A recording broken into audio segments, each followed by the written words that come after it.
safe place to go. They face heightened risks, and I heard it from several children, risks of child labor, of course, early marriage for girls and exploitation. Last week, we were able to reopen classes for younger children, a moment of hope. Yet kindergarten and grade 1, as I said, remain closed, and whether we can sustain existing programs next year is still uncertain. So for children who have already lost their homes, friends, and sense of normalcy, this uncertainty when it comes to schooling is devastating. Very quickly, I wanted to share with you what I talked about with 15-year-old Mohammed. He met me to tell me what had happened when the school had closed. He thought it would never reopen. So he stayed home, took care of his aging parents and of his siblings. And each morning he watches children go to school and says, I feel like my childhood has ended. Across the camps, families feel the same despair. Mothers in different centers, UNICEF support and nutrition centers, speak of reduced food assistance, so critical issues around food and food security, shortages of soap and clean water. Childhood diseases are on the rise, and malnutrition too. SAM, or severe acute malnutrition among children, is now at its highest level since the height of the crisis in 2017. So this is not only about an education emergency, it's a child protection and survival crisis for children. It is a test, really, for our collective will. And we're repeating this everywhere across public and private sector. Without predictable, flexible funding, we will see more children out of school and malnourished, more girls forced into early marriage, and more young people losing hope in the future. So we'll stay in the camp, we'll stay and deliver, that's our mantra, but our ability to do cohesive and meaningful work depends entirely on voluntary funding. And I left Bangladesh more convinced than ever that even if the situation there is not on the media headlines, we really owe it to those children to bring their situation to your attention. I thank you. Absolutely, this is absolutely right. So I thank you very much for this briefing, for telling us about your trip. I see Emma Reuters has a question. Emma, good morning. Good morning. I was wondering if you could say more about the recruitment into armed groups, actually. Which groups are they? And did you speak to any children about maybe some comrades that they'd lost, why they're tempted, why it's better than the alternative that they're facing in the camp? Thank you. I won't be able to name the armed groups. There are several armed groups in the region, but I spent time with a family, and they were happy for me to use information from what they've shared, and it was honestly heartbreaking. So there was the mother, the father, and the children. One of their sons was abducted and then returned, and the other two. So they had two sons abducted. And what they talk about is fear walking in the camp at different moments of the day. Because of the funding shortages, we're rationing everything we do in the camps. So it's not a direct correlation, but there is a sense of heightened insecurity. And it could be that the child is walking somewhere, either to school or to fetch for food or get some clean water from the water points, and they get abducted. It could happen during daytime or any time in the evening. And what they were saying is the stress, honestly, you could see the parent talking about the details of the stress of having someone missing. And we know what it does to a family. So not only they're coping with food shortages and other matters, but also having, at different moments, one of their boys abducted. What is interesting is the boy who came back became an activist in the camp, and they're really ramping up the support across the adolescents and youth to sensitize children on improved security awareness, be situation aware when you move around. But this is very disturbing for us. I mean, we're talking several years into this camp of sustained support, and seeing an increase in recruitment is extremely worrying for the future. So we've spoken to several families, and this is the #1 stress that they have right now. And of course, they come to early marriage and wedding their girls, and this is kind of an issue of no option If the girl is out of school, the immediate consequence is early marriage for economic reasons and also for protection, even for protection. So we're put in impossible choices, and we're putting these families in front of impossible choices. Thank you very much. Are there other questions in the room? Or, let me see, on the platform. John Zarocostas, France 24, and The Lancet. Good morning. I've got a question for Carla, but on another topic. So I'll wait if there are more questions on Cox's Bazar. I don't see any, John. So, no, I don't see other questions on Cox's Bazar. So please go ahead before we let Carla go. Yes. Good morning, Carla. Nice to see you again. I was wondering how you are doing in the fundraising for funds for Gaza, given that some of the areas that UNICEF is actively involved, education, nutrition, and WASH, are very underfunded, below the average. John, we will have a very consistent part of the briefing on Gaza, but this is a very specific question for us as UNICEF. I don't know if you want to answer before you go, but we will have much more on Gaza, including from UNICEF. Please go ahead. Thank you. So, I mean, the funding crisis, the global funding cuts are coming from the public sector. And again, it's not just the US, it's the domino effect with the different European countries following suit because of the geopolitical situation and prioritizing other budget lines, so ODA shrinking massively. This is an important piece, and we know that for UNICEF, we're living a contraction of 20% across our programs across the organization. Now, what I can say is, as much as things are shrinking on the public sector side, there is a momentum for the private sector side. And even if we don't go to the private sector saying you have to compensate for the public sector, the private sector has a role to play per se in itself. And we've seen a revived momentum now for Gaza, for Ukraine, for other underfunded and also willfully neglected contexts. I think that we have a momentum now across the humanitarian development sector to really have a meaningful approach with the private sector to at least create that safety net until things stabilize more globally. And Gaza is no exception. And especially now, there will be a renewed attempt to support because they know that all the agencies are ready to deliver the aid. We were kind of handcuffed, and the private sector could not just support to support. So I think we need to really ramp up our appeals and bring the private sector at the table. And that's really timely that you speak about that, Carla, because our next speaker is indeed going to speak about the reconstruction need for Gaza. I'd like to thank you very, very much for having come. Oh, this is a question for her. Not on Gaza, please. I want to do a Gaza part. So is that on Gaza? But I would like to hear from UNDP because he's going to speak a lot more about funding. Carla, do you need to go or can you stay? I can stay. Okay, but that's done. In this case, let's do this. We have online, you can stay on the podium, yeah, sure, and Ricardo too. We have the privilege to have online the special representative of the administrator of UNDP for the Programme of Assistance to the Palestinian People, Yago Sillier, who I would like to welcome. And Yago is going to speak about reconstruction and funding. So, yes, I understand. But Carla is going to stay here. She's nicely waiting. And we will take the question on the economic issue, reconstruction and funding for Gaza just after Yago's intervention. And then we will have Christian Cardon for ICRC, Ricardo, and maybe, I don't know if Tariq also will want to say something on the humanitarian side of the situation in Gaza. So, because Jaco needs to go afterwards. So, if Carla can stay, we will listen from Jaco, and then I'll take the question on the economic issues, reconstruction, and funding, okay?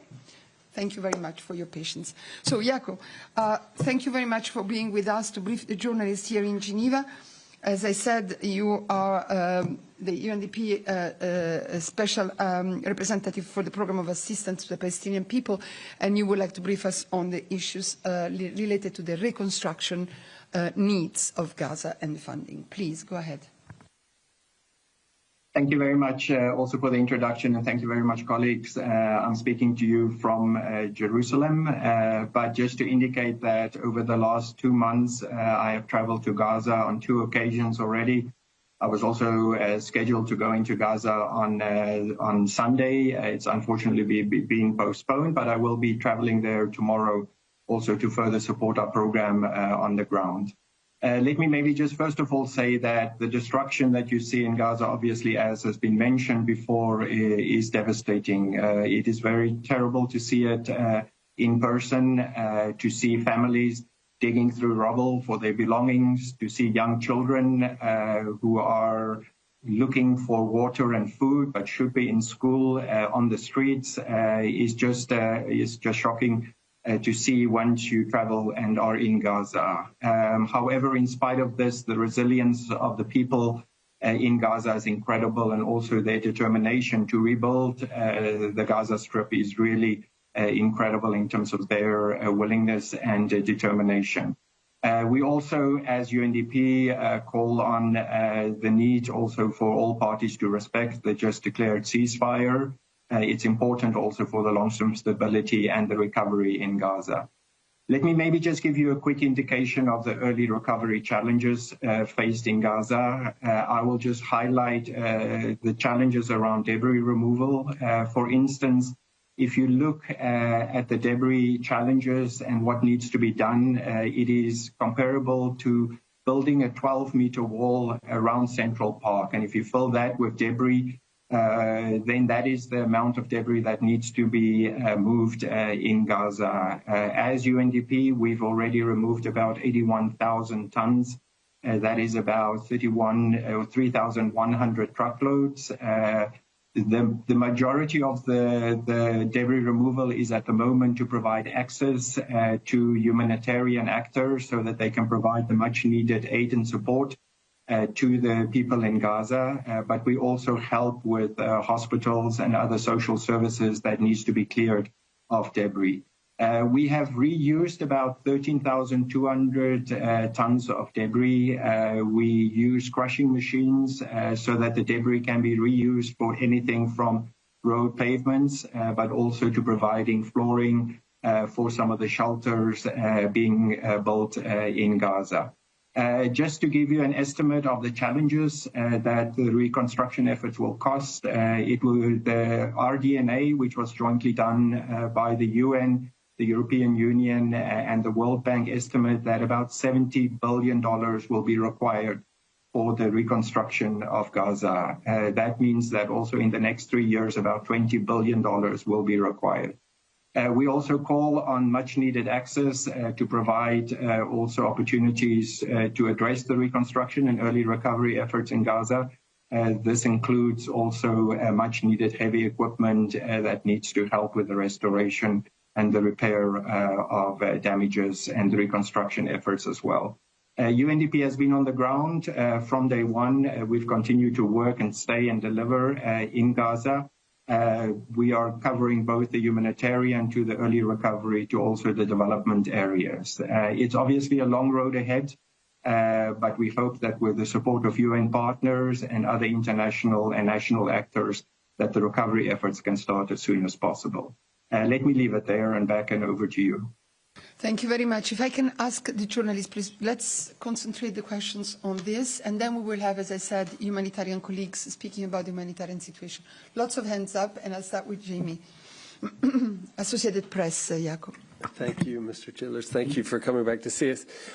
You just mentioned the RDNA. Could you clarify exactly when that time frame is? I'm looking on the internet as we speak, and I don't see that figure of 70 billion. How recent is that? When was that established?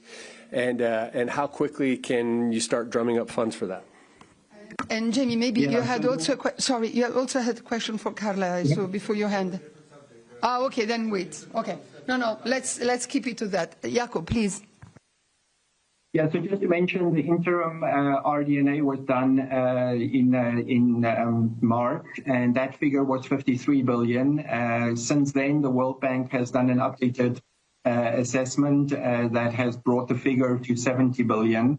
And that is what also the most recent pledge would be, just to indicate actually that the United Nations, with the technical support of UNDP and the European Union and the World Bank, is also now updating the RDNA with the physical damage, which is what will be needed.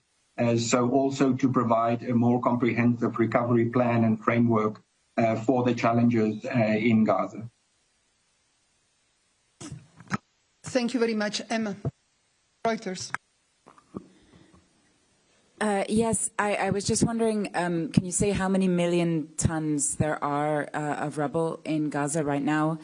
And does that include Gaza City? There's been a lot of recent demolitions. Can you say how much extra rubble that has generated? And next steps for pledging, for getting donors and states on board? Thank you. Yeah, so the estimated damage and rubble throughout the whole of Gaza is in the region of 55 million tons. Another way to put it, apart from the example from Central Park that I mentioned, is also equal to 13 pyramids in Gaza.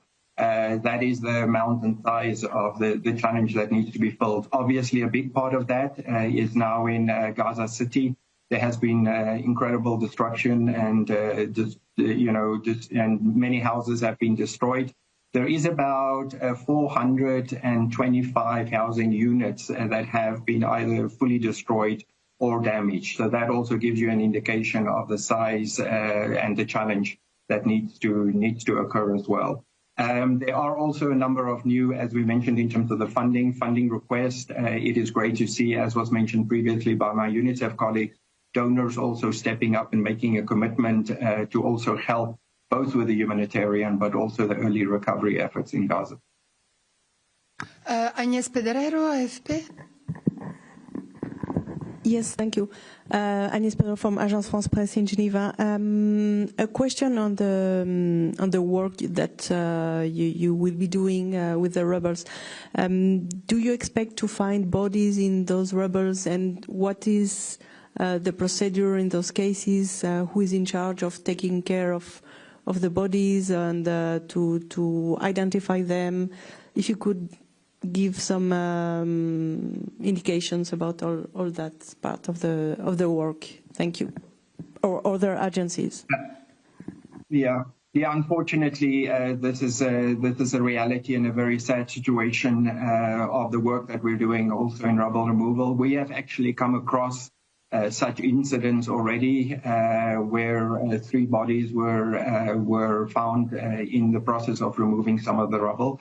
The UN and the debris removal cluster has very strict, also based on international standard policies and procedures and SOPs for how to deal with such incidents.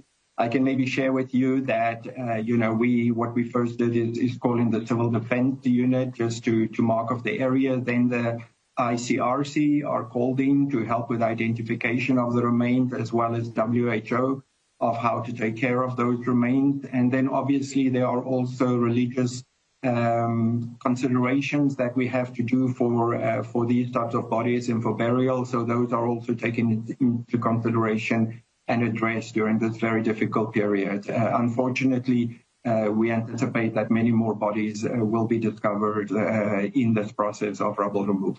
Indeed. And we will hear also from ICRC later on. Agnès, you have a follow-up? Yes, you mentioned that you already have found 3 bodies. Could you let us know since when? When do you have begun your work? Thank you. Yeah, we started actually with rubble removal already in 2012 in Gaza, but we have been active since the war started on the 7th of October, since January 2025. We have done the rubble removal. The bodies were discovered actually in a mosque about 2 months ago. So that's where they were discovered during the initial phases of providing spaces and open spaces also for shelter opportunities. Christian Ulrich, German news agent. Good morning. Thank you. Can you tell us a bit about your discussions with the Israeli authorities? Do you have the go-ahead to go in? Do you have the go-ahead to bring heavy equipment? When do you expect this work to start? And on the money side, do you have any commitments, firm commitments towards this sum of $70 billion yet? Yeah, so we're in constant negotiations and discussions all under the umbrella of the UN, together with all of our UN agencies, funds and programs, to allow access for not only the emergency humanitarian supplies, but also for equipment, including shelter materials that are obviously needed at the moment, especially as we get closer to the winter and the conditions that people in Gaza will also face.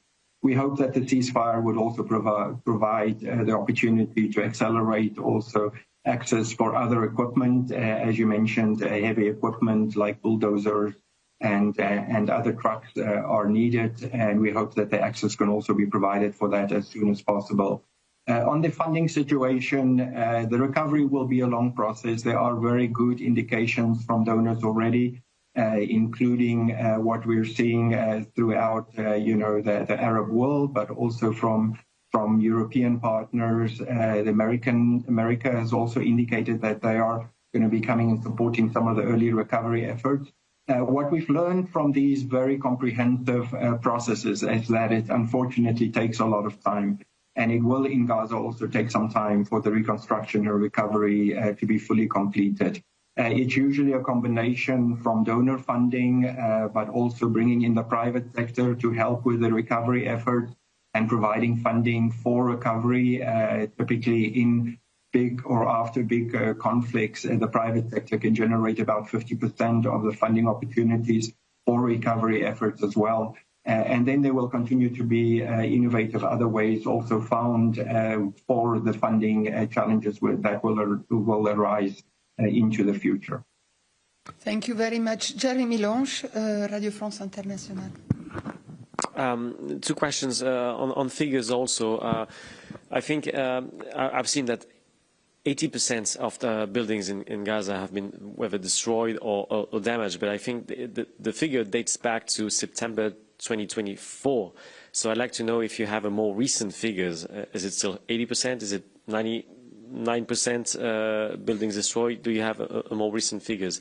And also something I think you mentioned, the challenge of remnants of war within the rubbles. How easy, that's not the exact word, but how confident are you to get the adequate equipment to get rid of those remnants of war? And would that be an issue maybe for the Israeli authorities if they consider the material to be dual use, for instance? Yeah, first of all, on the destructions, those figures have actually gone up. It is now in the region of 84%. In certain parts of Gaza, like in Gaza City, it's even up to 92% of the destruction. So there are various degrees, but this is also what we are currently doing under our rapid damage needs assessment. We will do physical verifications of the damages and also make sure that both the social infrastructure but housing infrastructure is also recorded and properly recorded so that both the needs and damages can be estimated for the rebuilding efforts as well. As you correctly mentioned, one of the biggest challenges is also unexploded ordnances and how to deal with them. We have an UNMAS team that are on the ground working together with UNOPS on identifying remnants of war and how to also then properly mark them and make sure that they are dealt with. In the debris removal, we have three phases, which varies from very slight opportunities where there might be remnants of war or unexploded ordnances to those that are high risk. And at the moment, we are mostly dealing with situations that are focusing on the least dangerous. So we're cleaning roads and immediate areas such as I mentioned, hospitals as well.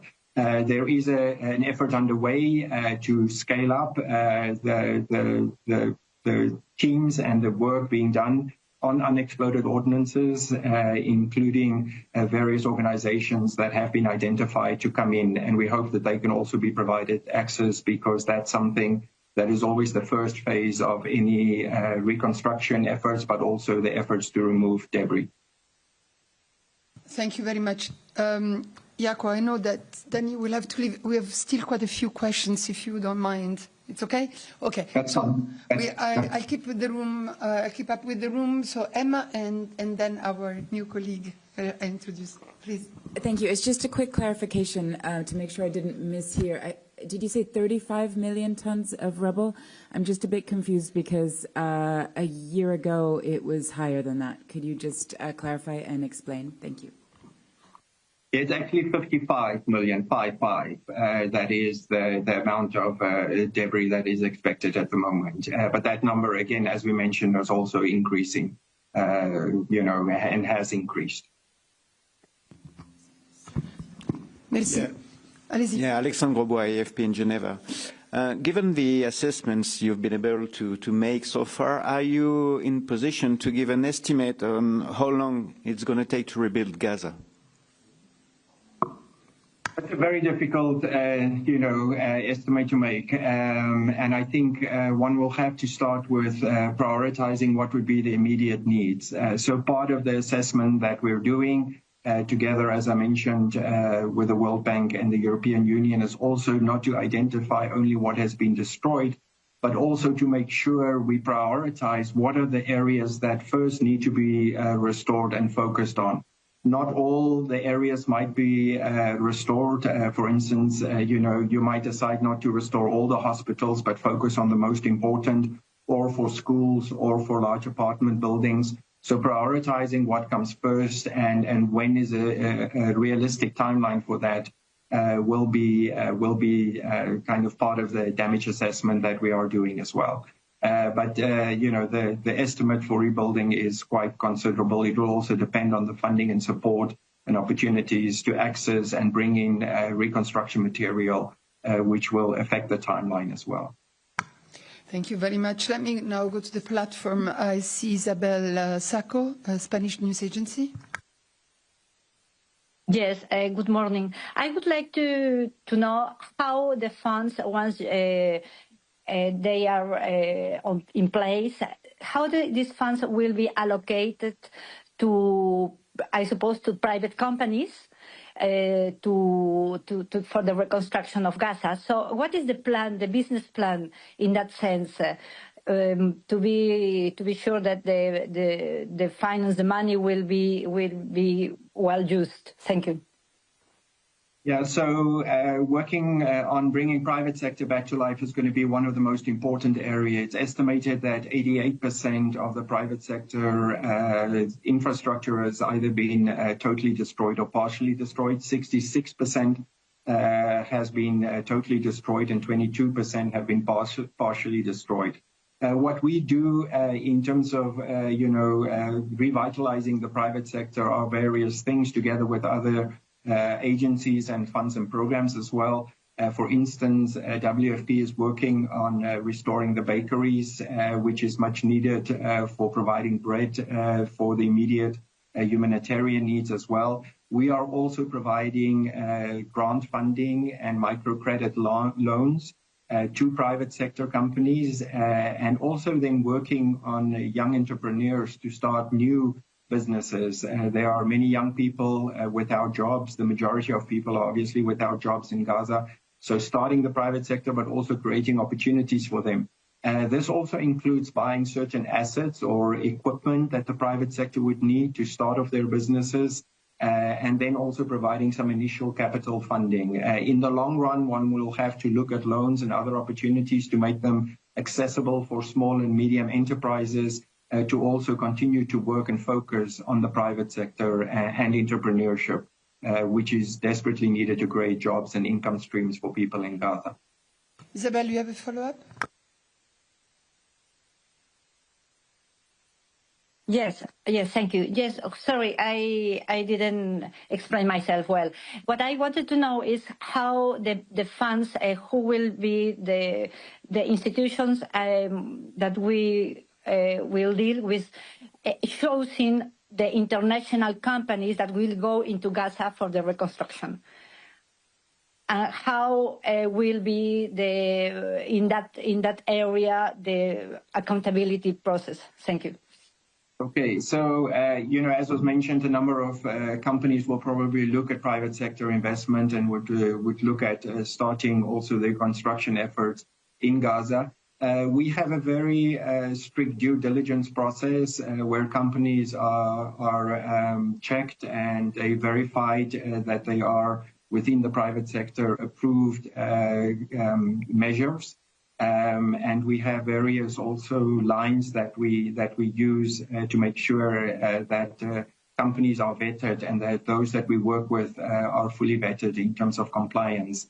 This is both in terms of EU standards and vetting procedures, but also American and specifically for us in the UN procedures for vetting both private sector companies, but also those that are working as contractors for the United Nations. Thank you very much. Gabriela Sotomayor, Proceso. Yes, thank you, Alessandra, for taking my questions. My question is, how much money has Israel pledged and how much has the United States pledged for the reconstruction of Gaza? Second question, just to clarify, are the borders fully open? Can journalists enter Gaza? Do you know if we can enter? Thank you. Yeah, on the amounts, I won't be able to say exactly how much will be coming in. I know that we have had discussions yesterday with the American State Department officials who are looking at various interventions for helping to support the reconstruction efforts in Gaza as well.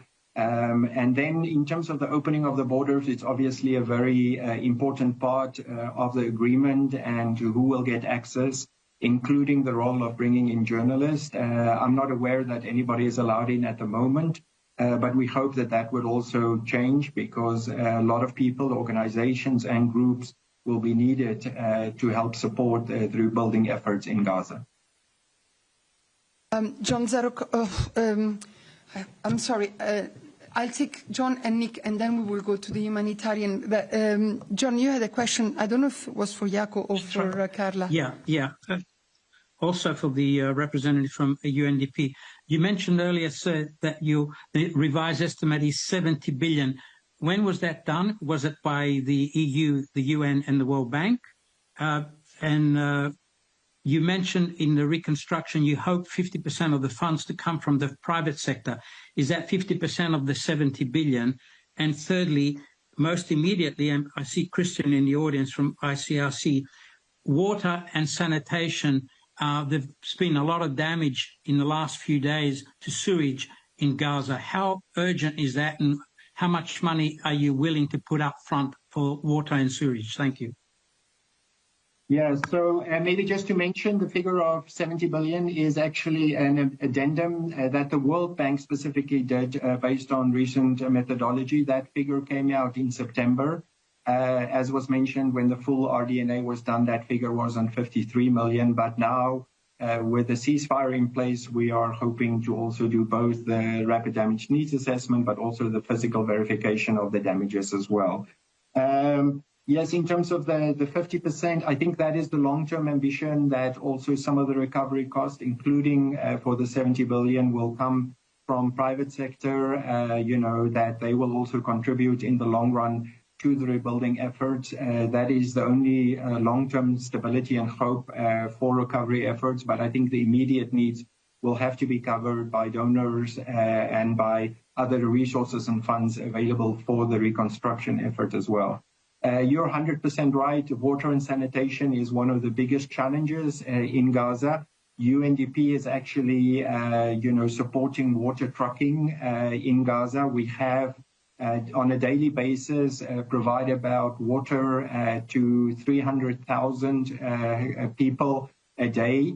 There are huge sanitation challenges as well. UNDP originally was involved in the building of the Khan Yunis wastewater treatment plant. That has been damaged, but we're looking already to restore that so that sewage treatment can already take place. It is one of the biggest challenges We're also looking at other options for latrines and sanitation kind of opportunities as well, and how to address that through many of our programs and funds. Thank you very much. And Christian will maybe tell us more when he comes to the podium. John, is that a follow-up? I'd like to go to Nick and then let Jaco go. Yeah, it is a follow-up. You mentioned, sir, 20 billion in the first 3 years. That seems to be the same estimate as in February. But do you think you need to revise that figure, given that the needs are much higher now? Yes, I think one has to be realistic also if there's going to be that amount of funding available for the reconstruction and rebuilding areas. But yes, that figure would have come up. You're right. That is the original amount that was given for the reconstruction efforts as well. But I'm sure that will also have to be revised. Again, it will determine for the first 3 years a lot on funding from various sources, including donors, multilaterals, the IFIs, and other funding sources that will contribute to that. Thank you very much. Last question, incoming Bruce, the New York Times. Yeah, thank you for taking my question. There's been a lot of discussion about the need to destroy the tunnel networks in Gaza Strip. Is the UN involved in that? And what are the implications of that for the kind of work you want to do on infrastructure recovery and restoration? Thank you. Yeah, we're not involved in any of those type of operations or projects at the moment. I think that will have to be asked in the longer run. One has to see how to address that and what will be the implications. But at the moment, that is not a focus of the immediate early recovery needs that we're focusing on in Gaza. Jaco, thank you so very much. Okay, quickly, please. Well, it's just a clarification. Sir, thank you again. You mentioned $20 billion over 3 years, but 70 billion all told. Can you just, what is the 70 billion period you're talking about if that's not the 20 billion? And if you could also just say, you also mentioned that there are very good indications from donors already. Can you be specific about that? What specifically are you hearing from the Arab world, from the European partners and Americans at the moment? Yeah, I think, again, the timeline is dependent on how quickly both funding and other opportunities are available, and access also to bring in the recovery efforts as well. So the timeline is still undetermined in terms of how quickly that will be. I think one are looking probably in the region of a decade or decades and even longer for the overall recovery of Gaza to be fully addressed as well. But that is determining on a number of factors as well. In terms of the funding sources, a number of countries have already indicated that they are willing to complement their existing funding for rebuilding efforts in Gaza, but also address the larger challenges in the West Bank and in East Jerusalem as well. We've heard very positive news from a number of our partners, including European partners, the European Union, Canada, for instance, as well. The Germans have indicated some funding. And as I mentioned yesterday, there were also discussions with the United States in terms of their interest to support the early recovery and humanitarian efforts as well. Thank you very much. Jaco, I don't know how to thank you really. I know that you're really busy, but we really appreciated that you came to the briefing, and please keep us informed, keep us updated on the reconstruction efforts now in Gaza, and good luck with your very important work. Thank you very much for being with us. And before I let Carla go, Jamie, you had a question for her. I thought there were more, but just ask us so we then can go to the... Thank you. Yes, I just wanted to ask you, you mentioned the renewal, I think, of private sector. Could, without giving advertisements to your private sector about your private sector donors, can you tell us specifically who you're targeting in the private sector? I mean, are these, or could you tell us what sectors they're in? I mean, can you just try to help us hone in a little bit on where the money could be coming from? I mean, this is not coming from UNICEF boxes that are given around at Halloween time in the United States where kids put coins in the box. I mean, it's coming from other places, right?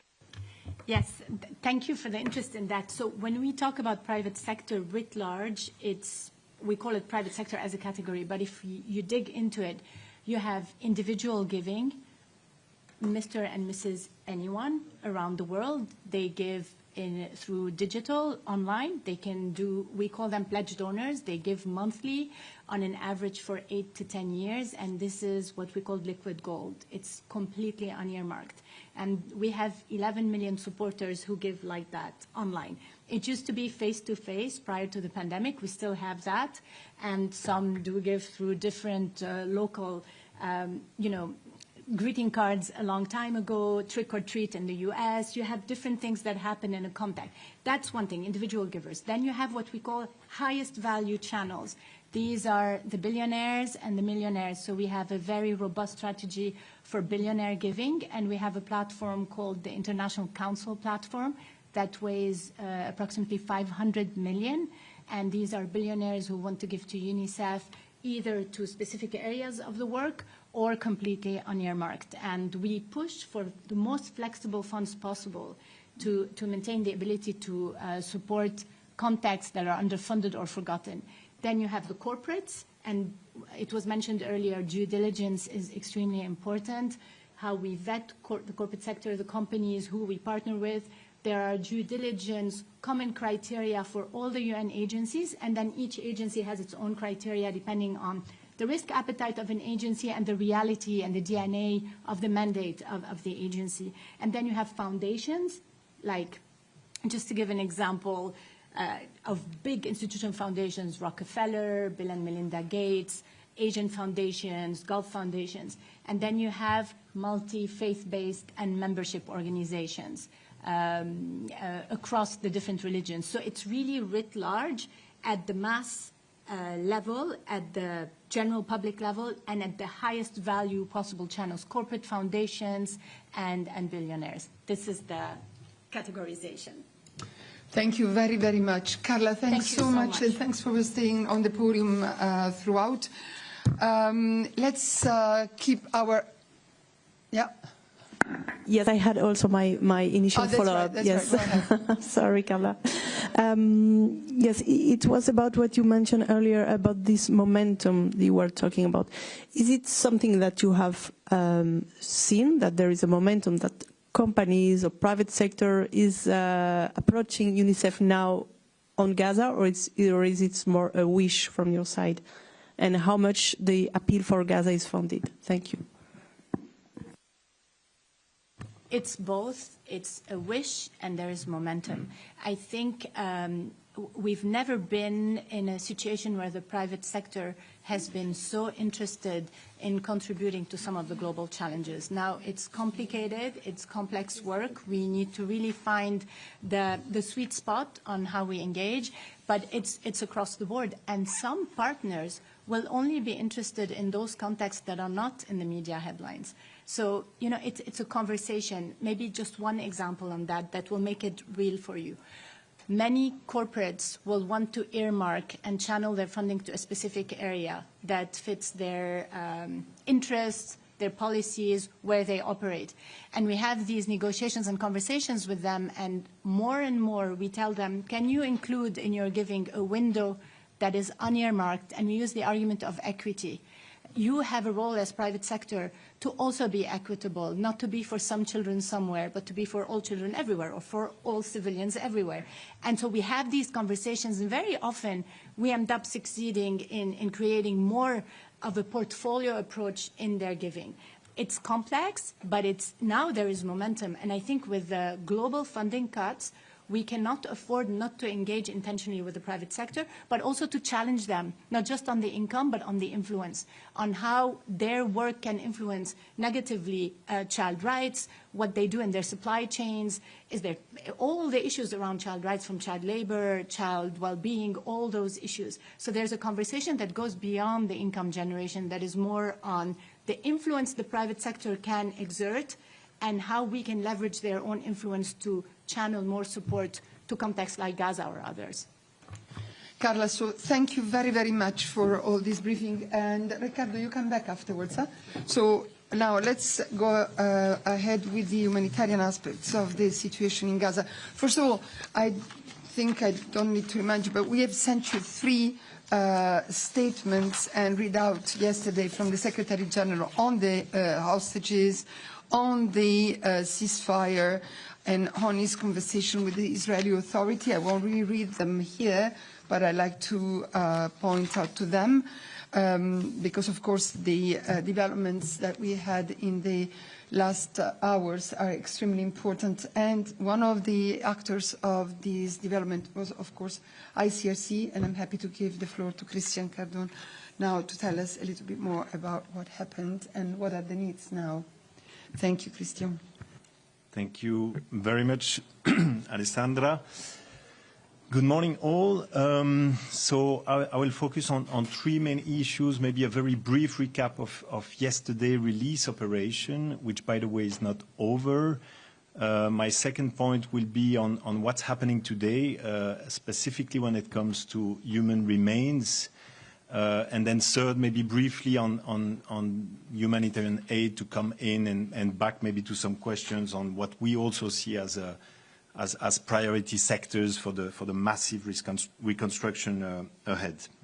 Okay, so back on yesterday, but briefly, I mean, the first important information, many more families have been reunited yesterday. That was the top ICRC mission and goal, obviously, of the operation of yesterday, and we obviously welcome that development. As you know, ICRC was not involved in the negotiation that happened prior that operation. What happened is that the ICRC is called and requested by the parties, Hamas and the Israeli authorities, to play that role of neutral intermediary. As you know, also, this is a role that we have played since October 2023, but also in several occasions in that specific context, but also in many other war zones before. Yesterday, 20 hostages were handed over to the ICRC and then handed over to the Israeli authorities. And then on the other side, we had 1,809 Palestinian detainees who were handed over to the ICRC, as you've seen, from an Israeli prison, and then back for some of them to Gaza and others to the West Bank, and a little number also to East Jerusalem. Later in the day yesterday, also 4 deceased hostages were handed over to the ICRC in Gaza and then were handed over by the ICRC to the Israeli authorities. That brings us to a number since October 2023 of 172 hostages that have been released and where ICRC was involved in the release operation, and 3,473 Palestinian detainees who've been released, again, since October 2023. No need to remind you that we unfortunately, never had access to both the hostages and the Palestinian detainees, despite having repeatedly asked in bilateral, but also publicly, to get access to the hostages and to the Palestinian detainees. For your information, also, when it comes to Palestinian detainees, ICRC had probably one of its biggest activity in that context was the visits to Palestinian detainees prior the 7th of October 2023. For that very complex operation of yesterday, again, which continued today and probably in the next days and next weeks, we had to deploy additional staff, 23 staff, in addition to 350 staff inside Gaza, including 50 internationals. Part of this expertise that we needed yesterday for the release operation, obviously you have weapon contamination expert, you have detention expert, you have medical expert. You can well imagine that when you welcome hostages and even Palestinian detainees who spend times either in Gaza for the hostages or in places of detention, you need a specific medical attention, and that's the specialized staff that we have deployed for that operation. I also want to share with you that when it comes to the Palestinian detainees, the ICRC, despite not having been able to access them over the last 2 years, was able to do what we call pre-release interview with each and every one of them who were released yesterday, including in the presence of our medical expert. That was very important to do that prior their release, and that's the way we work there and in any other context. So that's yesterday. By the way, if we compare to previous operations that you have followed in the last 2 years, we also very much welcome the fact that compared to previous operations, these ones were much more discreet. We didn't have the ceremony, and this is clearly something that ICRC has been extremely clear about, being with Hamas or the Israeli authorities, that respect of the dignity of hostages, Palestinian detainees, and obviously, and I will get back to that, human remains should be ensured all the way. Okay, today, very soon you'll have in your inbox another ICRC press release specifying a bit what we will be doing in the next hours, but probably days and weeks. The research for human remains, it's obviously even bigger challenge than having, I would say, the people alive being released. That's a massive challenge. As you know, there will be human remains being handed over from both sides, the Israeli authorities, but also Hamas. Already today, and we started yesterday with the 4 deceased hostages that were handed over, we will play a role also in facilitating this very sensitive operation. We've called once again, and in particular when it comes to the human remains, for dignified management of the bodies. And this means also that we need our forensic experts all along during this very sensitive operation. We will also be providing, whenever needed, very concrete materials, body bags, but also refrigerated vehicles, making sure that, again, the dignity of the human remains can be respected, and also, obviously, the identification of these people to make sure that as soon as possible the families who have been waiting for already too long can have the information about their loved one deceased. This remains also a huge challenge when it comes to weapon contamination in the area. I think that listening also to colleagues from UNDP before, with the challenge we have in front of us when it comes to the reconstruction, the issue of weapon contamination will be central when starting the cleaning, but also obviously when starting the search for human remains that are still under the rubble, as we all know very, very well. Now, briefly, maybe on humanitarian aid and what we also see as top priority at the moment, I think the first thing to be very clear about is that it's about aid coming to the people and not anymore people going to the aid. Let me just clarify that over the last months, we've all seen how complex it has been for humanitarian actors to do their work. And basically, most of the actors, ICRC included, were not able to organize a sufficient distribution of aid inside Gaza. And what we've seen instead, it's people coming back from distribution sites being wounded, if not killed in many instances. So the first important thing, I would say, beyond the number of trucks and many details that you're probably going to ask me afterwards, that's the shift that needs to happen. It's that the aid should come to people. And when we are talking about humanitarian principles, it's to make sure that actually elderly people, handicapped people, wounded people can have access to the humanitarian aid. That has not been possible over the last weeks and months in Gaza.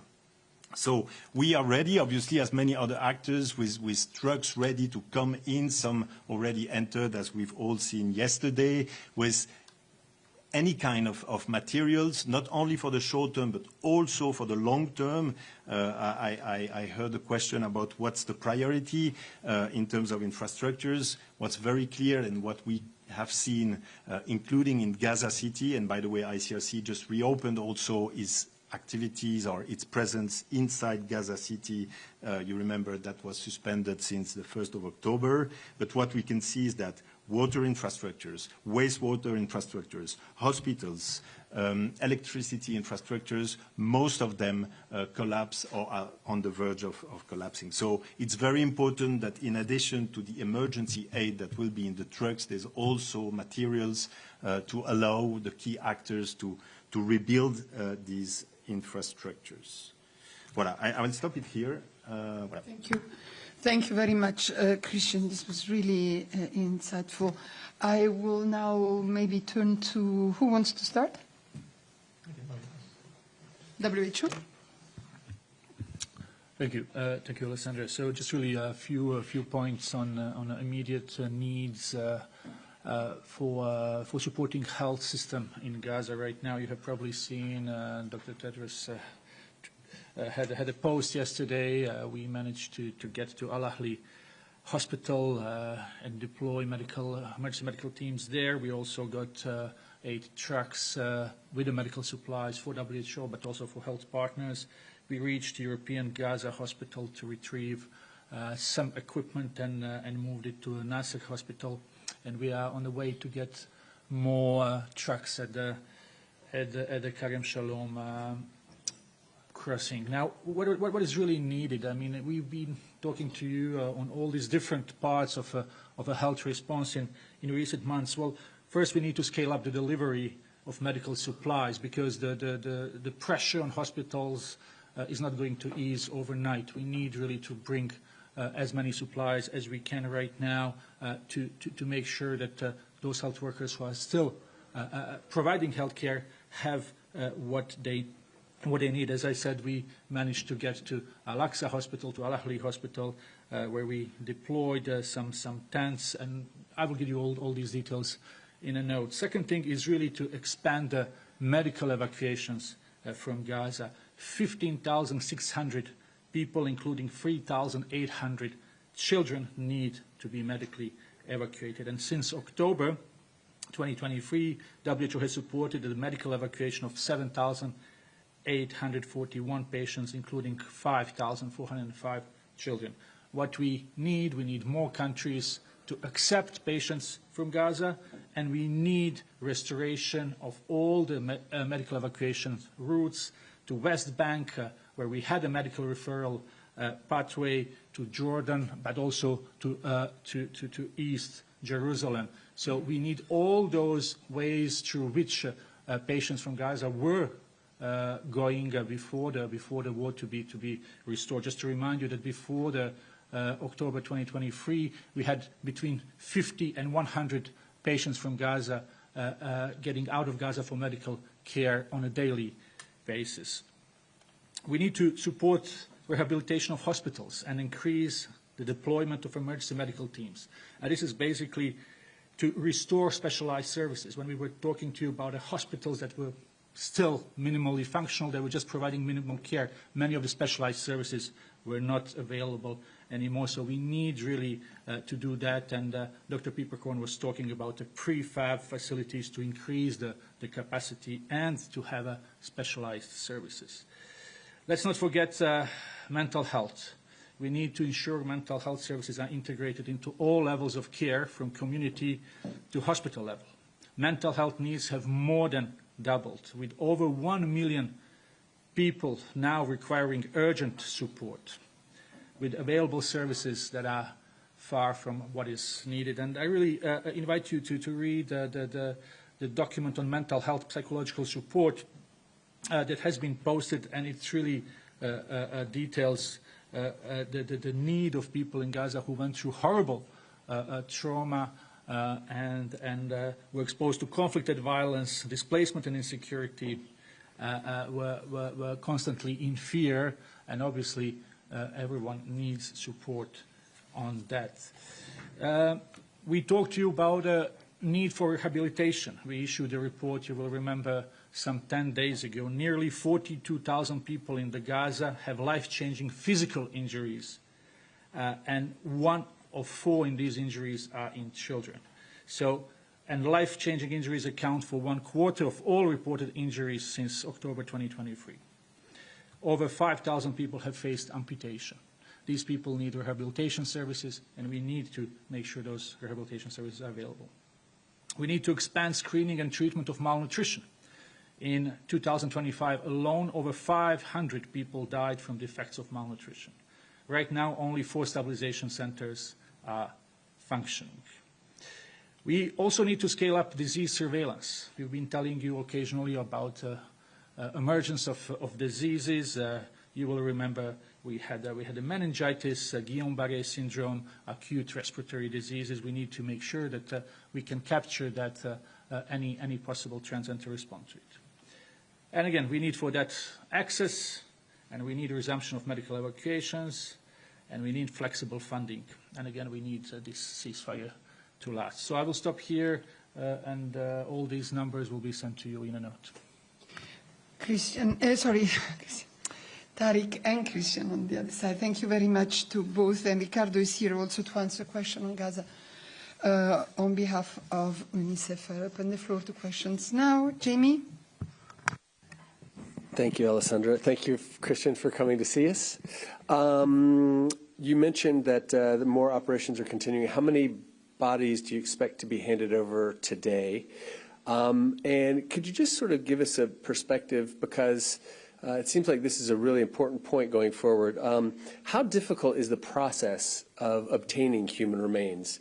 What are the challenges, and particularly how concerned are you that any delays might jeopardize the ceasefire? So what are you telling both sides, either to tamp down expectations or encourage patience so that this important element doesn't derail the progress that has been made so far?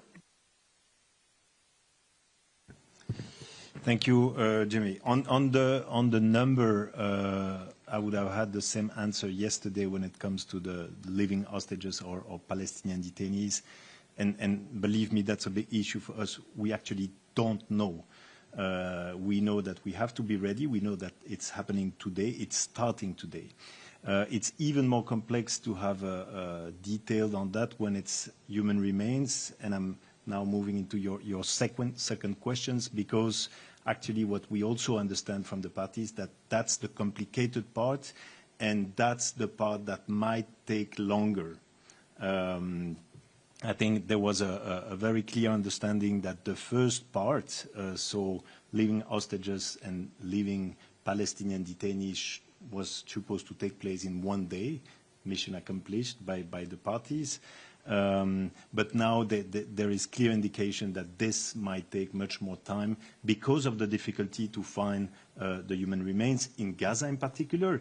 That's the case for the human remains of hostages, but in general, human remains, as we've discussed before, that may be under the rubble, considering the intensity of the conflict over the last days, particularly in Gaza City. Now, are they in Gaza City? Are they in the south of the Gaza Strip? Are they in the middle of the Gaza Strip? These are information that we don't have. Yesterday, what I can tell you is that at some point, we were notified that there would be release in the north, and there would be release in the south. That may be the same scenario for the human remains. That may be also, there might be also other places where ICRC will have to move.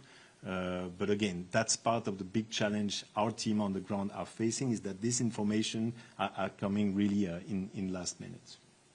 Yeah, go ahead. So, I mean, yeah, that you're sort of alluding to. I mean, what are you telling both sides, either the Israeli side or the the Hamas, Gaza, Palestinian side? I mean, is there the possibility that this could take weeks, and is there a possibility that some remains may never be returned? And that's the case in many war zones. Yes, I think that there is clearly a risk that will take much more time. What are we telling to the parties is that should be their top priorities. And again, not only when it comes to the human remains of hostages, but other human remains. A tendency that we have seen in other conflict zones is that the authorities, the moment there is a ceasefire, will postpone that, or there will be a rush to rebuild and then neglecting the research for human remains. So that's why in a moment where all want to rush, we, ICRC, remind the parties of the importance to respect that specific step. Obviously, again, for the families to be able to be notified as soon as possible. And that's possible. We've seen in certain places that when the concerned authorities are taking the necessary time to do the identification of the bodies, families get their answer more quickly. And it also has a consequence on any initiatives of reconciliation for the future. So the question of the missing people, and in particular the research of human remains, is absolutely key, and again that's what we've asked to the authorities. Thank you very much, Emma. Thanks, Christian. It's on the same topic. So the 4 hostage remains that returned yesterday, did Hamas give you any indication that they know where they might be? Or are they pretty much starting from scratch? What's your impression? And is ICRC involved in that search, or really just the transfer? And to follow up on what you said about aid, has the really big ramp up or scale up of aid that is so badly needed in Gaza, has that really happened yet, or we're still sort of in a waiting pattern?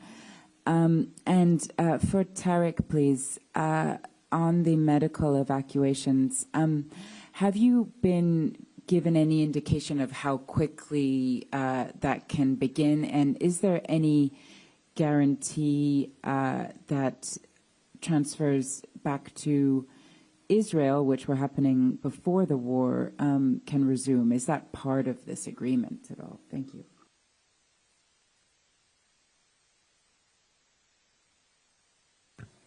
Thank you, Emma.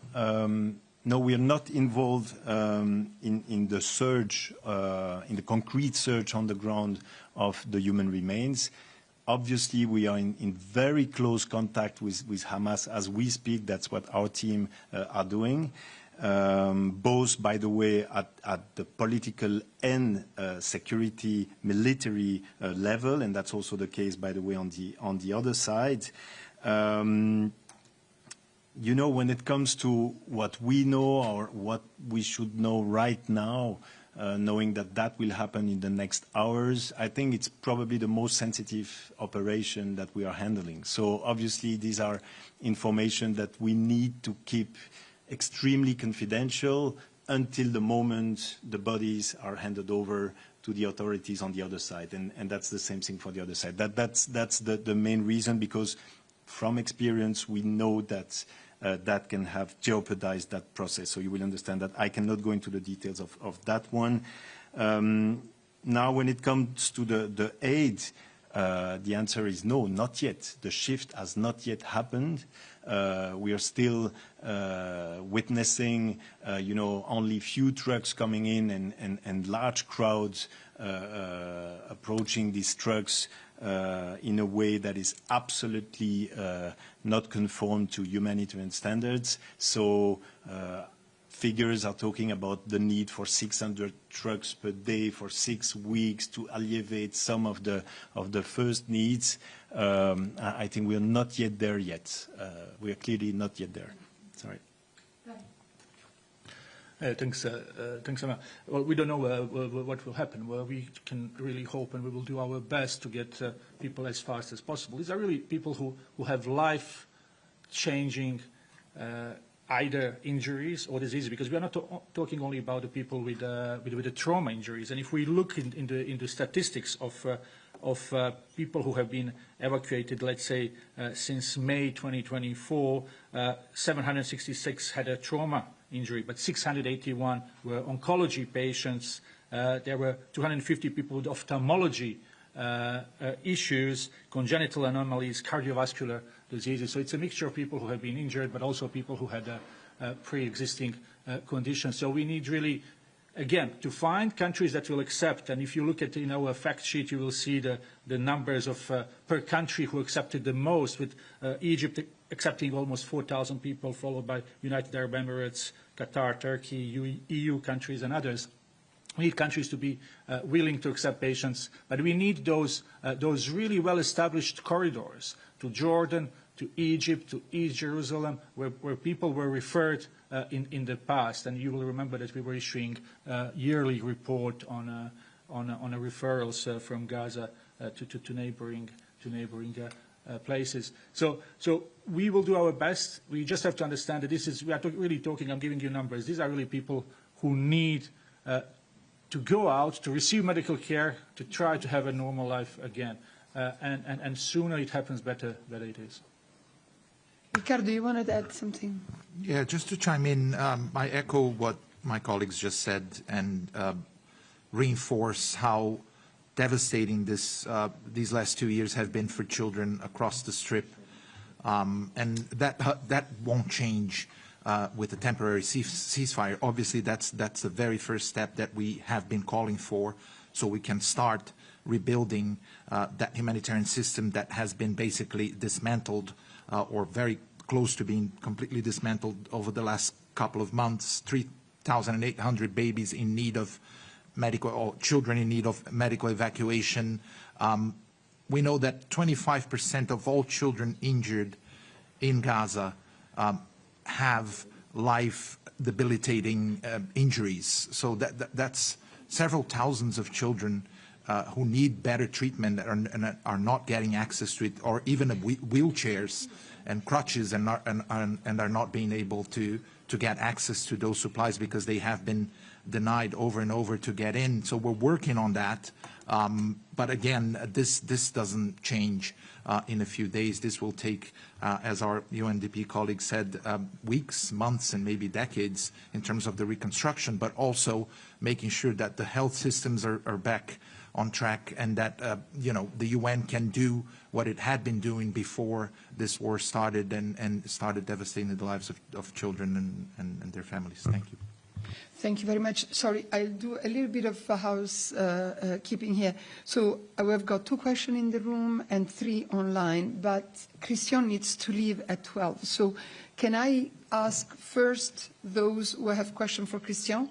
Agnes, I saw your hand up. Simon, is that for him too? Okay, let's start with the 2, and then I go to the platform, and we will see if we can release you quickly. Agnes. Yes, thank you. So it's a follow-up to what you said, but it's also open the question to Jens, and think it's listening. You say that... He's in the room, Jens.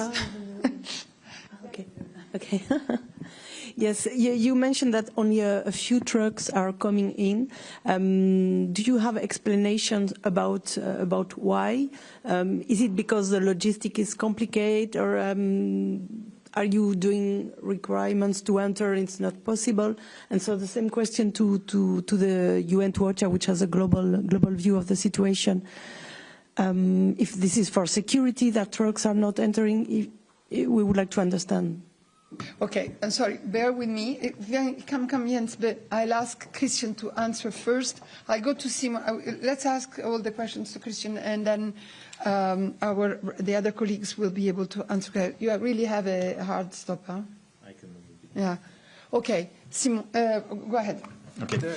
Yes. Let me let Christian answer, and then I'll go to Simon.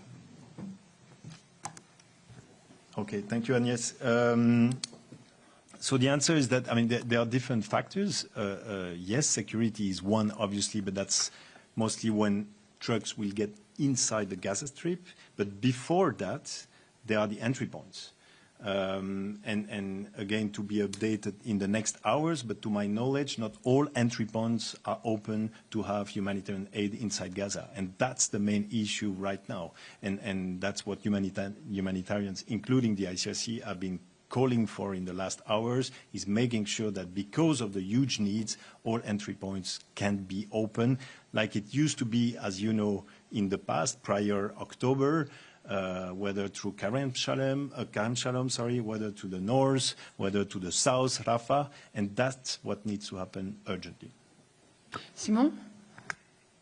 Yes, Christian, what is your main interlocutor in Gaza? Still the Hamas, or you are speaking with other armed groups in Hamas to collect remains of hostage or other? And the second question, could you confirm that the Gaza Humanitarian Foundation has stopped its operation in Gaza? You mentioned also that there has to be a shift in the process of bringing aid into Gaza. On the Gaza Humanitarian Foundation, what I can tell you is that until very recently, until few days ago, they were still active on the ground. And I'm knowing that because we were still receiving on daily basis people wounded coming back from the distribution sites.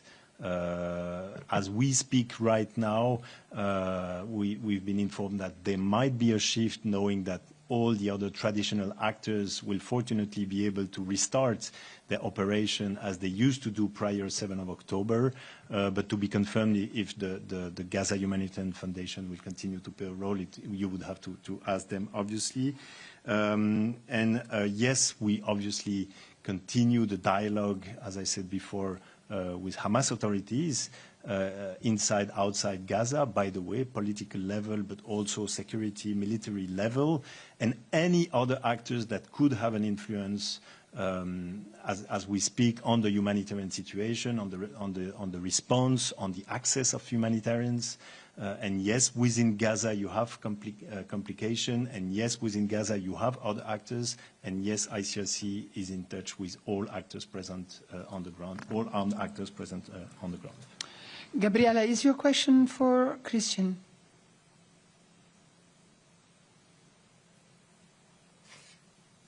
Yes, yes. Go ahead. Thank you. Thank you very much. My question is, according to international humanitarian law, I would like to know if Israel is primarily responsible for the well-being of Palestinians, and especially the children, and reconstruction, but the well-being of them. And maybe for Alessandra, or I don't know who can answer, maybe Christian. Yesterday, at the hostage release ceremony in Israel, one of the speakers mentioned that this was not a genocide. So what do you think about that? Thank you very much. Okay, I will go into I will answer your first question. Yes, obviously, Israel, as the occupying power, has the obligation to ensure that the population occupied has access to vital infrastructures, has access to food, water, and health. And this is why, again, the ICRC and many other actors called several times on this to be granted as soon as possible, and not only to be granted, but to be substantially increased in the near future. Gabriela, I think the answer is not for me to comment what other people say. I think the question of genocide, we have debated enough and expressed ourselves on this, and OHCHR did the same. John, do you have a question for Christian, or? Yes, actually, it's also for Jens and Tariq and Ricardo. Okay, so the number of can you hear me? Yeah, no, I understood. Yeah. It's for Tariq and Jens. Can you wait a moment, please? Because he has to go. All four. It's a general question, so all four. Okay. Yeah, since the peace deal came into force, how many requests for aid have been approved by the Israeli authorities? And what are the items that are being rejected primarily? And if Jens could give us an update on the tonnage that has gone in, if not in truck numbers. Thank you.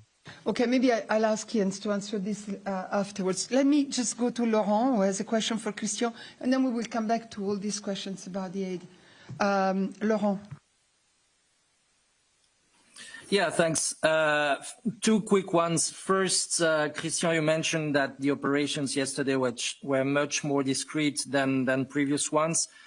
So would you say that there wasn't any even minor incident to report in all the releases that you facilitated yesterday? And then second one, has some of your staff who was constrained to leave Gaza City come back permanently to the office in the northern part of the territory? Thank you.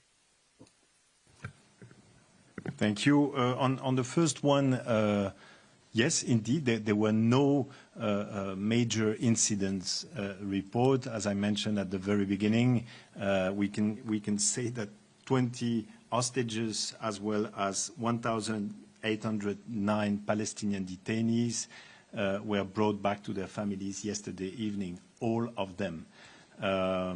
So yeah, there's no I would say incident to be reported, and indeed, and I do confirm that contrary to the previous operation, there were no ceremonies, as you can have also witnessed. I'm not sure I understood the second question, but I guess it's about our presence in Gaza City, which was. Yeah.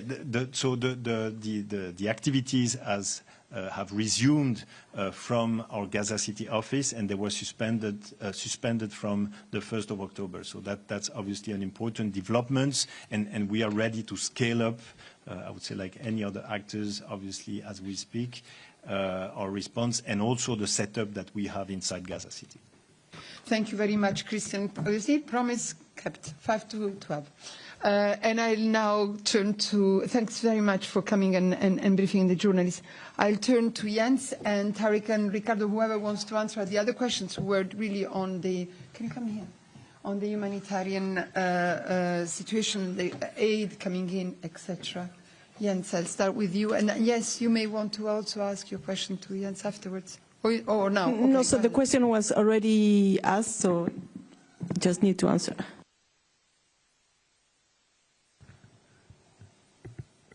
Thank you.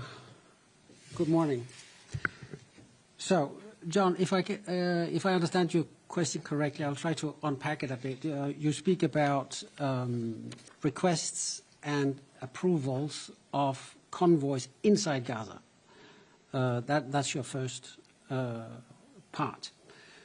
I do not have numbers on that, but I have evidence that we have from our colleagues on the ground who says that humanitarians are now able to move more easily in many areas, so teams are reaching peoples in places that have previously been cut off. So movement restrictions inside Gaza is clearly better now than they have been in the past. And we use that, of course, to pre-position supplies, to deliver as much as we can. It is a very fluid situation. I know it's self-evident to say, but I want to put a number of that on that. Over the weekend, we saw 310,000 individual movements of people, mostly from the south to the north, right? Actually, exclusively from the south to the north, the 310,000. And we had an additional 23,000 movements in other directions. So that gives you a sense of the scale of the amount of people moving and how many they are moving. The other part of the question, if I understand correctly, is about the entry of aid. Now, wouldn't it be wonderful if we could just do that immediately? Now, we can't do that. It is, of course, part of the 20-point plan, which the UN was not part of drafting, but we are happy that it's in there, and we want to see it happen as soon as possible. But it hasn't happened yet. We are, of course, determined to scale up. We need this scale up. We won't stop until we get it, but it's out of our hands when exactly it is going to happen. So the term my boss Tom Fletcher used yesterday was, we need some determined patience. determined patience. So determined to do what we set out to do, and as I say, we won't stop until we've done it, but we need that patience, because when, how, where, how much, who's going to count, and so on and so forth, is not in our hands right now, right? It's not in our hands right now. We have 190,000 metric tons in the region ready to go in. An update from the 170,000 we spoke about recently. So it's now 190,000 metric tons that are in the pipeline, just in the region. Jordan, the West Bank, Egypt, even Cyprus. Ricardo? Just to add to what Jens just said, very, very correctly, it seems to me that after the ceasefire was agreed, there's a temporary ceasefire. It's always good to remember. We hope it will hold and become everlasting peace for the region and Palestinians, of course. But the enthusiasm that came from the international community, from people on the ground, that this was the beginning of the end of all the suffering and things would change rapidly, is just not being reflected on the ground day in and day out. We are not getting enough aid in because of all the reasons Jens explained right now, and we are being able to move more freely indeed inside Gaza, but the level of destruction again is so huge that it will take at least 600 trucks a day, which is the aim that we have, and we're far from that at the moment. UNICEF also has over 1,700 trucks ready to get in with all sorts of different life-saving supplies that children desperately need, but the process is still not there to reflect that enthusiasm that came after the guns went silent, because the aid is still not getting in enough scale. Thank you very much. And yes. Yes, a follow-up to Jens, and maybe if you want on UNICEF or WHO, on the entry points. How many are actually open? And do you also require, like the Red Cross, that more entry points are open? Thank you. On Sunday, Kerem Shalom was open, and we actually had a staff there who saw fresh produce going in. She spoke about bananas, potatoes, and other fresh produce, which is something that we've been talking about for a long time. So that was Sunday. Yesterday, we don't have any updates. Yesterday was, as you know, very much focused on the hostage release and keeping pretty much everything else. Hold your horses, everyone. We need this to happen, right? We hope that that will change. You know what we are asking for in terms of crossings that are open. We need all of them open. Those that are not functional for various reasons. Some of them have been partly destroyed. Or it's so destroyed just across the border into Gaza that you need road clearance and so on and so forth. So they may not be immediately operational, but we are calling for them to be repaired so that they can become operational. So that's about as much as I can say. Okay, I'll take the other two, and then we will close because there is still a couple of speakers. Would you believe it? Patiently waiting. Christian. Jens, it's also a clarification. Are you saying that you are saying it's not in our hands? That sounds so passive, but I understand correctly that OCHA is knocking on the doors and asking Israel to give the green light. What is the response? Are you not getting a response, or is the response wait and see, or what exactly is happening? Thank you.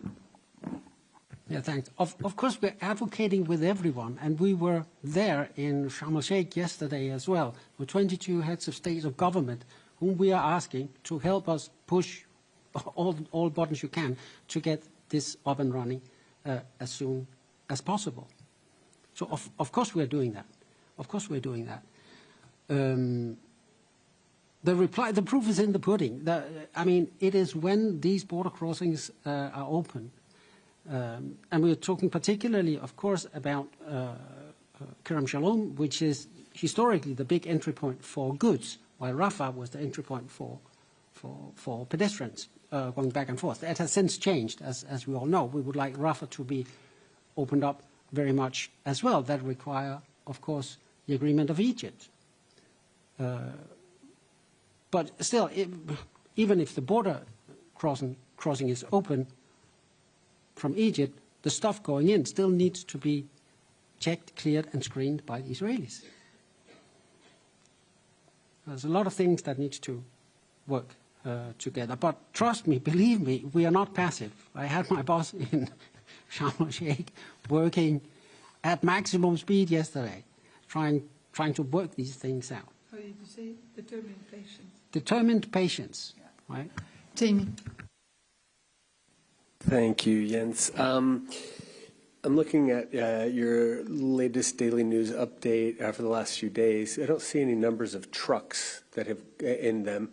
Can you be specific about how many, since the ceasefire began, I believe it was on Friday, can you tell us how many trucks, aid trucks have gotten in over the time since then? And specifically yesterday you mentioned hold your horses was the message because of the exchanges yesterday. That's done.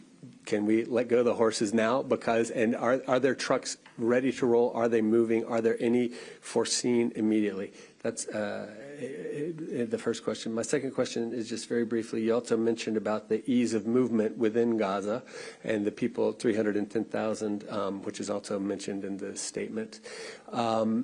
Is that because of security primarily, or is it also because there is easier, I mean, what is the reason that all these people are moving to the north? Is it they're returning home? Is it simply that the security situation is much better, so they're able to move? What do you attribute those movements to? Thanks. Let me just take the first part first. I do not have at the moment consolidated numbers on trucks. On the movements, from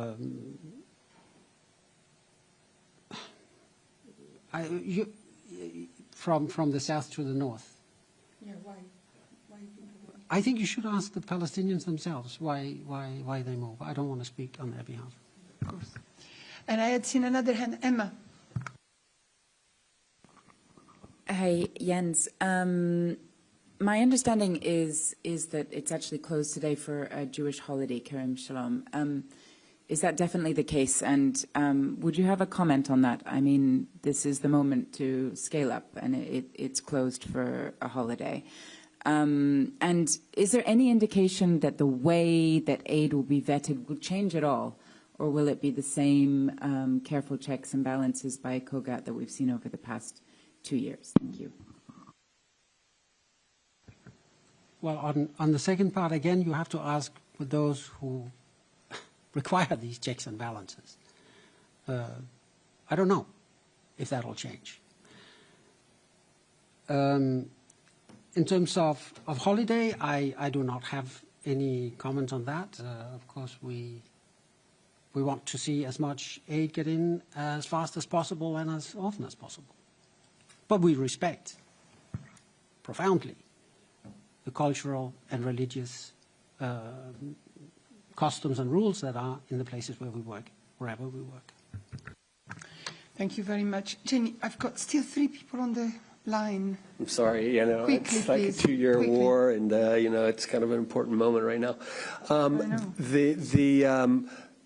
Jens, could you just, I mean, the number I heard over the weekend, I'm trying to find it, but I remember hearing something about 300 trucks that may have gotten in, or 400 over the week. 400 maybe was the number. I mean, you say you don't have any consolidated numbers. I mean, is that because you're not involved? I mean, why is it that I'm hearing numbers of trucks, but UN doesn't know about them? I mean, is that GHF? I mean, why is there no, I just don't understand why the UN doesn't have these numbers yet. And can you just try to predict out as to when the next time you're going to have trucks rolling into Gaza? I think the latter part is easy, because once we get the message from, the parties to this peace agreement, which has just started, that the borders will be open, then of course we'll start moving in. on the first part of the question. No, I think my reply will be the same. I do not have consolidated numbers from recent days. Pretty clear. Okay. Let me go to the 3 questions online, and then please, there are other colleagues who want to brief you and are waiting patiently. Gabriela. Yes, thank you, Alessandra. Well, this question maybe also goes for human rights, but they are not there. So my question to Jens is, do you fear that this is a move of Israel to have the hostages back and then could close again the border for humanitarian aid? Or do you fear that could happen?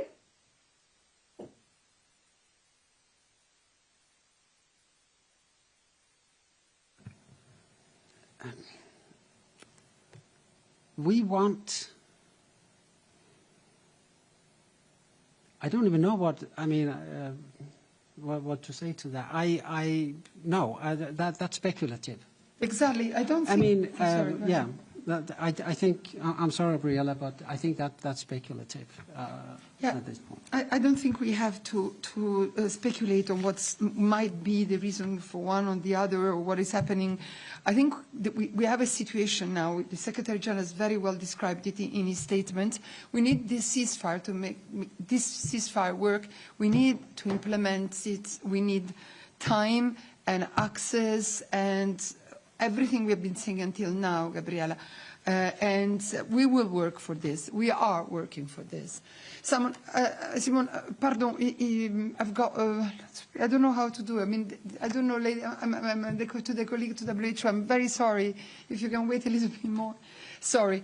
Okay, let me go to the people who have been waiting on the platform. Isabel. Yes, thank you. Good morning, Jens. You said that yesterday and today maybe the movement of supplies that you have inside Gaza is easier. So I would like you to give us an order of idea of what is the volume that you have now in Gaza for how many people and what kind of supplies now. Thank you. Yeah, thank you. You'll have to ask the operational agencies about that because they are the ones with the actual material aid. OCHA is a coordinating agency. We do not have material aid to distribute. Sorry, Tariq, what did you say? I think, from WHO perspective, I gave you what are our priorities, and you will have all these numbers. And we can't speculate what will happen, but we need access to be able to try to do this to support the health system. You want to add anything? No, from UNICEF's side, we do have a lot of supplies pre-positioned inside Gaza that we have been using for many months, and we hope that we will add even more once the crossings are open. But as far as a consolidated number in terms of supplies, I don't have that right now. Imogen.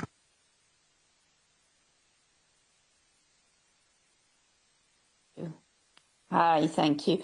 I appreciate it's quite complicated. Not every crossing is open. It's only very new. But you've all said you're getting some aid in. Things are looking a bit better than they were, say, a week ago. Are you working directly with UNRWA? I'm just not clear what UNRWA's role is here.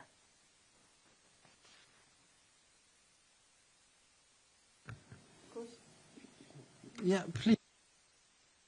I mean, I don't have any specific information on that, but we've been saying until now, and I think Juliette has been very clear last time when she came and briefed you, that UNRWA is there, UNRWA continues to work, UNRWA is the backbone of our operations in Gaza. I don't know, Jens, if you have more precise information on that, but I think that is pretty clear. But Imogen, if you want to have more specific information on what they are doing, like now, please ask the question to Juliette. John.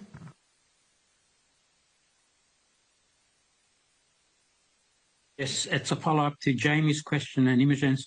I was wondering, perhaps since Jens can't give us consolidated figures, if Tariq or Ricardo can tell us how many supplies went in for their agencies And secondly, perhaps, Alessandra, we can reach out to Rome and the World Food Programme, since they're the lead for logistics. Maybe they have some numbers on what's going in, especially for food, given there's still a famine in Gaza. Thank you. Just to answer quickly your second part of your question, we are discussing. I believe, I expect WFP to be here on Friday to brief you on Gaza.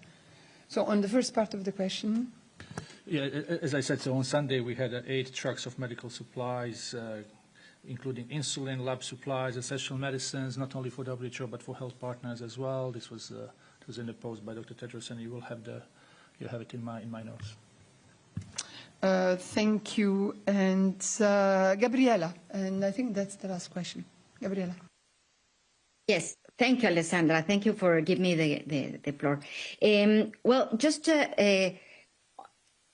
to have a time frame, when, I mean, is there positive signs? Because you are saying that aid is not coming right now like you want.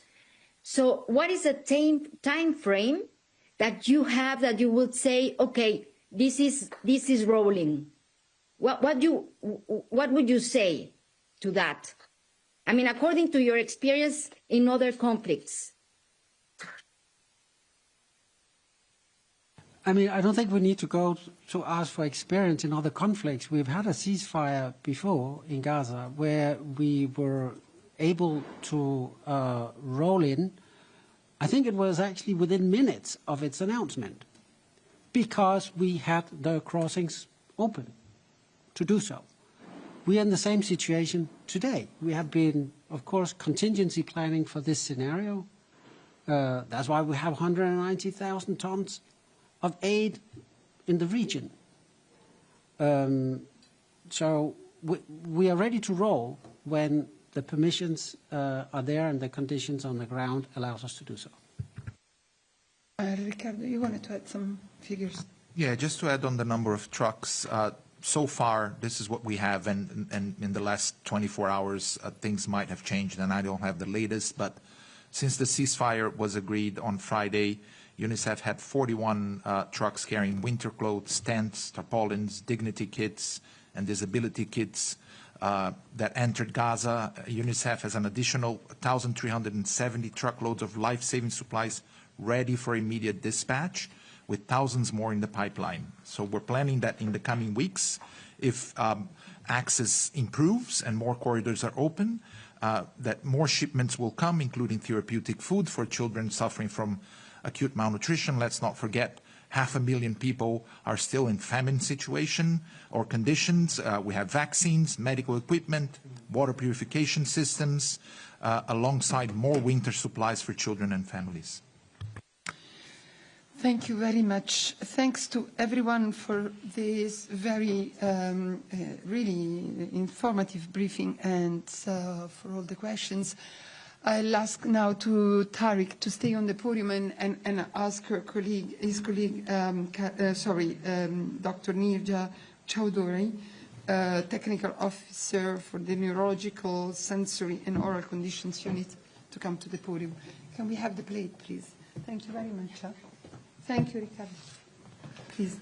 Thank you very much, Alessandra, and thank you very much, Dr. Nirja, for your patience. We have sent to you the press release, also linked to the report. It has been published now. It's a global status on neurology.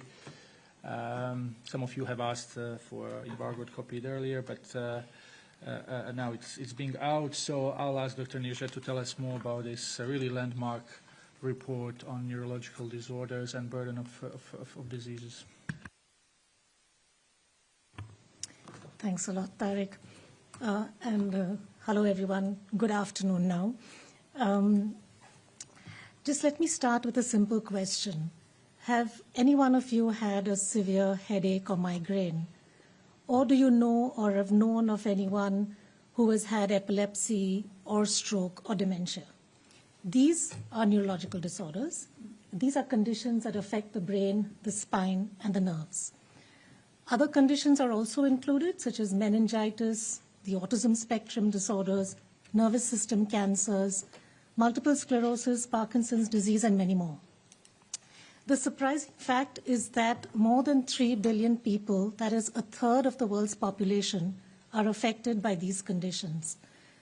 These are the leading cause of ill health and disability, but at the same time, they're often misunderstood, neglected, underfunded, and overlooked. So what makes neurological disorders specific? First of all, people with these conditions often require lifelong care. It's not only the person with the condition who's affected, but also the family and carers. The carers are most often women who provide informal care at home. And also these conditions are expensive. And that's not only in terms of financial costs, but also in terms of the time and energy they take, and also the emotional toll. People with neurological disorders, especially those living in low and middle income countries, very often don't get the care that they need. There are not enough neurologists. Medicines are not available in many parts of the world, or when available, are expensive. People with neurological disorders, only the care for them is only available in urban centers, and they face stigma. They're often excluded and denied their basic rights. So what has been done so far? Countries unanimously came together in 2022 to endorse the Intersectoral Global Action Plan on Epilepsy and Other Neurological Disorders. This is a 10-year roadmap for us to now take action to change the situation. And now we have the release of the Global Status Report on Neurology. This tells us that where we stand in order to reach the targets of the action plan. So very briefly, some key messages and data that we have in this Global Status Report. Firstly, only half of the countries actually provided data for the report. That means we still need to know more. 1 in 3 countries only have policies for neurological conditions. Only 25% of countries actually include neurological disorders in their universal health coverage benefit packages. Only 20% of countries have functioning intersectoral programs for brain health promotion and the prevention of neurological conditions. And only 25% of countries actually have legislation to protect the rights of people with epilepsy. Now, what's also important to note with these numbers is the disparity that exists. For example, in low-income countries, there are 82 times fewer neurologists as compared to high-income countries. When it comes to carer support and services, high-income countries have 70% of them have these supports for carers, while only 15% of low-income countries have these services available. And if we think about what is done in terms of the research output for neurological disorders, it's almost double that in high-income countries as compared to low-income countries. As you reflect on these numbers, what do we believe needs to happen?